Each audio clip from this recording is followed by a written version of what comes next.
Welcome back, everybody. I'm Jefferson Smith, sitting in for Thom Hartmann. Democracy nerd. The reminder for us to go deep and even sometimes broad on what is impacting democracy. Not only taking our system for granted and then arguing about what we should do in the context of that system, but how do we have to improve that system, maintain its best parts, keep its best parts from being destroyed, and improve its worst parts. The previous time on this program, previous 2 hours, are prelude to, well, what's happening here? What's happening now? What's happening in the United States to erode democracy? And what can we do to thwart that, or just to make democracy a little bit better?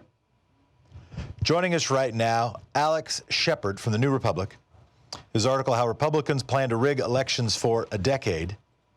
New evidence confirming the Trump administration wants a citizenship question on the census for one reason: to suppress Latinx votes and voters. Thank you so much for joining us, Alex Shepard. You're on the air. Can you hear me? Yes, I can. It's good to be here. All right. So for people who missed it, offer this new evidence. There's been some meaningful discussion about how the Trump administration pushed for the citizenship question to ask, hey, are you a citizen? Knowing that, well, I shouldn't say knowing that. The accusation has been that was with the motive of suppressing Latino, Latinx votes. You say there's new evidence. There is new evidence. Please explain. Yeah, I mean, so the citizenship question, it has been important to the Trump administration for quite some time now. It's been advocated by Wilbur Ross, the Secretary of the Commerce Department, since the first year of the Trump administration. Now, the administration has insisted the entire time that the reason to add the question, which was on the census until 1950 when it was taken off, is to create a more accurate count so they could better enforce the Voting Rights Act.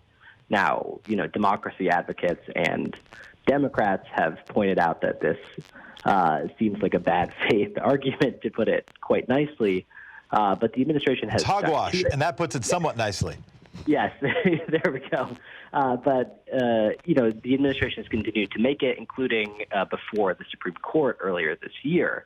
Now, last week, we got a twist that, I think wouldn't be out of place in maybe a John Grisham thriller, which was that Thomas Hofeller, who's this really important figure in right-wing electioneering, he's a very big figure in gerrymandering and voter suppression. He's big in gerrymandering. Everybody grows up wanting to be big in something. I don't know how many people grow up wanting to be big in gerrymandering, although it was Elbridge Gary, so I don't know how Gary feels about the pronunciation, but you go ahead.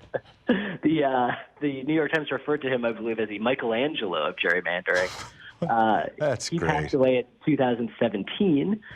His estranged daughter was given the keys to a storage locker in which he had a number of hard drives.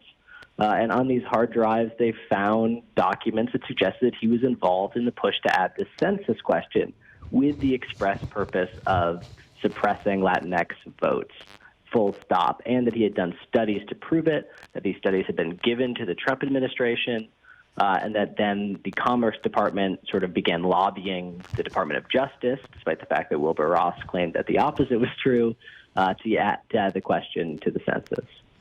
So, in a different world, let's go back before the dawn of the Federal Society, before the dawn of Fox News, before the dawn of right-wing talk radio, before the dawn of Koch family investment into the right-wing conservative movement. Let's go back to, like Richard Nixon's president, everything's great. No, wait a minute, everything wasn't great. But anyway, it was before all that stuff. This comes out, okay, and it's like, aha, see, that's a gun, it's smoking. It's clear. The jig is up. And the courts make it all clear, and democracy makes it all clear, and journalists make it all clear, and voters make it all clear, and that stuff can't happen anymore, and it's all clear. So I'm sure that's what's happening now. Now, 90% of Americans understand this is going on. The media is aligned to make sure of that. Congress is aligned to make sure that doesn't happen again. Everything's going to be okay, correct? Alex Shepard, everything's going to be fine now. Yes, that is exactly what is not happening right now. Okay.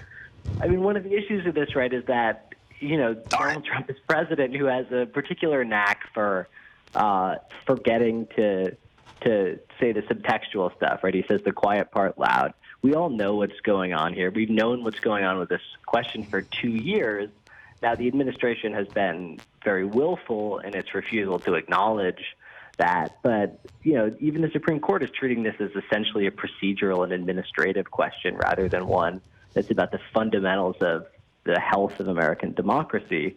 And I think, there's something that's quite troubling about the fact that they're going to come down with a decision on New York versus Commerce sometime this year. And, this new evidence probably won't impact it, although, the ACLU is in federal court right now. And stick with that. It won't impact it because it won't be admissible. It won't impact it, or just won't impact it because the judges that were appointed and the justices that were appointed are in fact part of the project to erode democracy.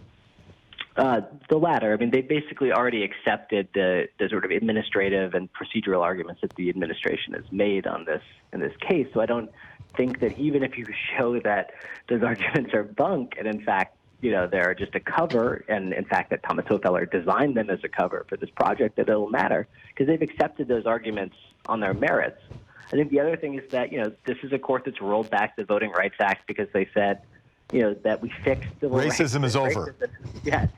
And, what was the response to that? Well, a bunch of states, several dozen states, rolled out a bunch of voter suppression efforts. Now, if you think the Roberts Court has learned from that experience, I can't help you. But, they're going to continue down this road for a long, long time, unfortunately.